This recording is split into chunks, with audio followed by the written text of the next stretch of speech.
كارثة بمعنى الكلمة. فوزي الرجع qui dès le départ, à juste titre, il a été désigné comme étant parce que voilà, le comité exécutif de la CAF, il y a deux vice-présidents. Il y a le Marocain Fouzi El Rja et le Sud-Africain Alexandre Danny Jordan. Fouzi El Rja qui dès le départ était désigné comme l'homme qui voulait torpiller les intérêts de l'Algérie, l'homme qui menaçait directement les intérêts de l'Algérie parce que il représente la guerre entre le Maroc et l'Algérie, la guerre du lobbying, la guerre de l'influence entre les deux pays du Maghreb a été téléportée sur le terrain du football. Et Fouzi El Rja représentait vaillamment, entre guillemets, il a bien défendu les intérêts de son pays, puisqu'il a saboté la candidature algérienne, et c'est lui, tous les médias spécialisés, toutes les sources proches de la CAF, tous les médias africains spécialisés en football le disent, de l'Algérien Tchahid Svizev. Donc Fouzi El Rja a battu l'Algérie, pourquoi? Parce qu'il a un carnet d'adresse.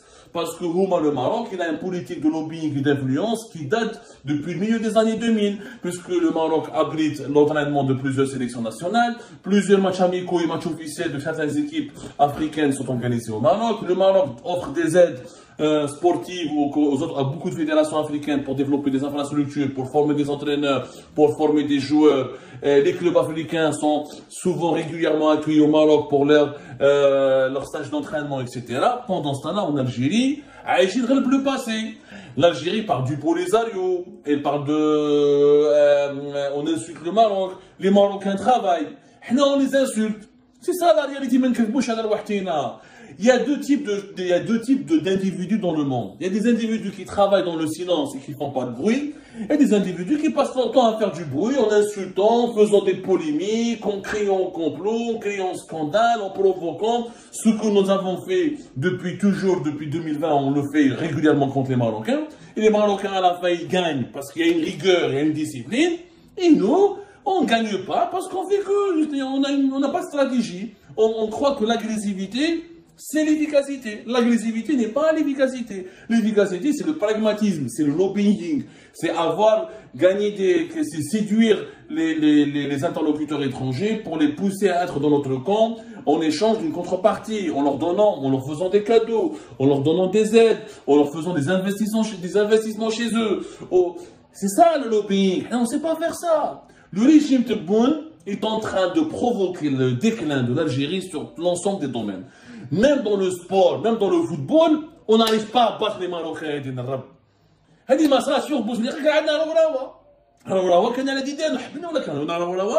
Je ne suis pas de ses partisans.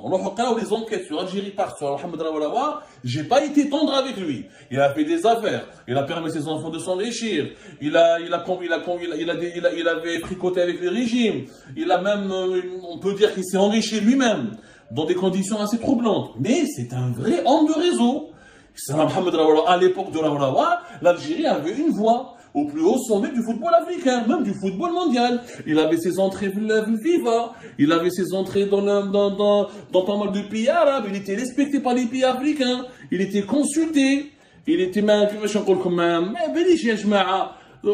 il était l'équivalent de ce que Fouzi El Rja il est pour le Marocain. Fouzi El Rja il est quoi? C'est un lobbyiste, il défend les intérêts de son pays, et à juste titre. Les Algériens, on passe notre temps à insulter quelqu'un qui sert son pays. Et c'est ça, servir son pays. Fouzi El Rja, pour son pays, il est prêt à tout. Il défend les intérêts politiques de son pays. Il a bloqué, il a tout fait pour empêcher tout débat sur une possibilité d'intégrer l'équipe, des représentants d'une fédération du Sahara occidental. Il fait tout pour que le Maroc soit avantagé dans le calendrier des clubs marocains, dans des clubs africains. Et il fait tout pour avantager le Maroc, pour défendre des candidats, des projets du Maroc, pour accueillir des compétitions africaines de grande envergure. C'est un patriote. Il aime بلاده. احنا ما نحبوش بلادنا. احنا عندنا des gens يعرفوا اللي يسبوا, يطيحوا في الكلام, insulter. On croit que si on n'est pas en insultant les autres qu'on arrive à les vaincre. C'est en travaillant mieux qu'eux, c'est en se développant plus rapidement qu'eux, c'est en étant plus influent qu'eux. C'est ça la réalité, ya jma'a. Mais on n'arrive pas à la comprendre. On est en train de mélanger, encore une fois, le dénigrement, la diffamation, l'injure, avec la rigueur, avec la discipline. Déjà, aslan, personne, on a des gens qui connaissent bien le football, etc. Dès le départ, Djehis Vissef n'avait aucune chance. Bon, je m'arrove, en Algérie, il n'est pas connu. C'est un monsieur qui est gentil, d'origine de Constantine, il a dirigé plusieurs entreprises étatiques, mais il a une expérience de lobbying, il n'est pas un bon communicant, ce n'est pas un bon communicant, c'est pas un bon travailleur. Il n'a pas à dire, parce qu'être aujourd'hui diriger le football d'un pays, c'est comme si tu étais ministre. Le football, c'est devenu un secteur aussi stratégique que l'éducation, que la défense, que la diplomatie. Parce que le football est le miroir d'un pays. Il permet à un pays d'être mieux connu, d'être connu dans le monde entier, d'attirer les... On a un chauffeur, je trouve comment le Maroc s'est attiré la sympathie du monde entier lorsque son équipe nationale elle a atteint les demi-finales de la Coupe du Monde. Je trouve comment nous, à l'époque de Bouteflika, l'Algérie avait attiré la sympathie du monde entier, on avait suscité l'admiration du monde entier. Quand notre équipe nationale, elle a fait un bon parcours au Coupe du Monde du Brésil en 2014. On a mené la vie dure à la grande équipe d'Allemagne qui a fini par gagner la Coupe du Monde en 2014. On a créé ce buzz, le buzz mondial que créent les réussites du football sont bénéfiques pour les pays qui sont à l'origine de ce buzz-là. Mais une stratégie. D'abord, il n'est pas indépendant. On lui met la pression tout le temps. Il faut soutenir le Polisario, organiser un match, le Sahara occidental Mouloudia. Il faut militer pour que le Sahara occidental soit au cœur de la CAF. Il n'a même pas récolté 15 voix. Ou des ambassadeurs du ministère algérien des Affaires étrangères. Tout le monde s'est mobilisé pour l'aider. À la fin, une défaite cuisante. Pourquoi? Parce qu'il n'a pas le profil du leader. C'est pas comme Raourawa. Je suis déçu, je suis tellement énervé. J'ai mal. J'ai mal à mon Algérie. Wallah, j'ai mal à mon Algérie. Ni vous les ما كناش هكذا والله ما كنا هكذا 15 voix هكذاك on se traîne on n'arrive même pas à gagner une élection la CAF. On n'arrive même pas à gagner une élection de la CAF. Comment voulez-vous qu'on organise la Coupe d'Afrique des Nations maintenant? Où est l'influence de l'Algérie? Avant, c'était quelque chose, l'Algérie. Avant, l'Algérie inspirait le respect.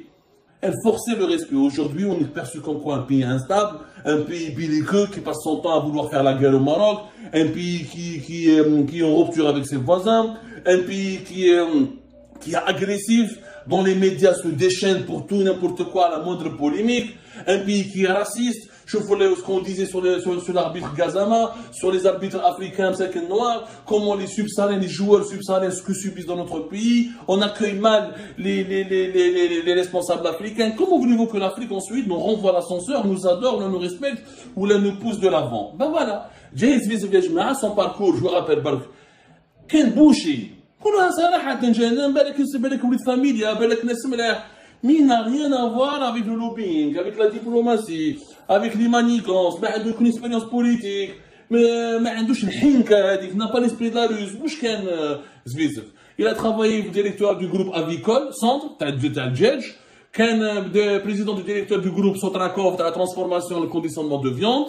Ensuite, il est devenu directeur général d'une entreprise qui est issue de la restructuration du groupe de la viande. Même Badwilla, président directeur général du groupe des industries agroalimentaires et logistiques. Et de gars, le ham ou l'agroalimentaire.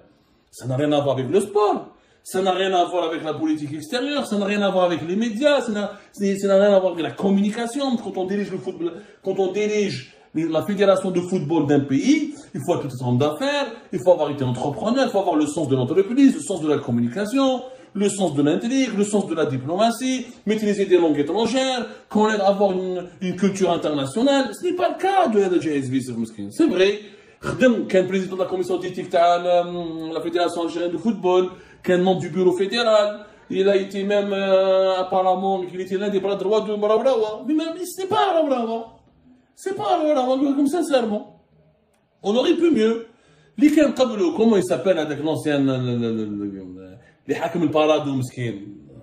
Je suis tellement déçu. Je suis très déçu. Wallah ya Jema'a, je suis très déçu. Ce n'est pas normal que notre pays subit autant une défaite aussi. Malgré tout ce qu'on peut lui reprocher. صاحب علي حداد كان يخدم مع العصابة ils l'ont enlevé etc. Oui, ok, mais il avait de la classe. De 2017 à 2021, c'est avec Zotchi que nous avons gagné la Coupe d'Afrique. Il avait de la classe. Il aurait pu, il avait, on voyait en lui la jeunesse, l'ambition, il était présentable, c'était un bon communicant. Lui, il aurait pu gagner cette bataille et devenir membre du comité exécutif de la CAF. Dans une élection de Bobby Foot, dans la fédération de Bobby Foot, je ne l'aurais pas envoyé.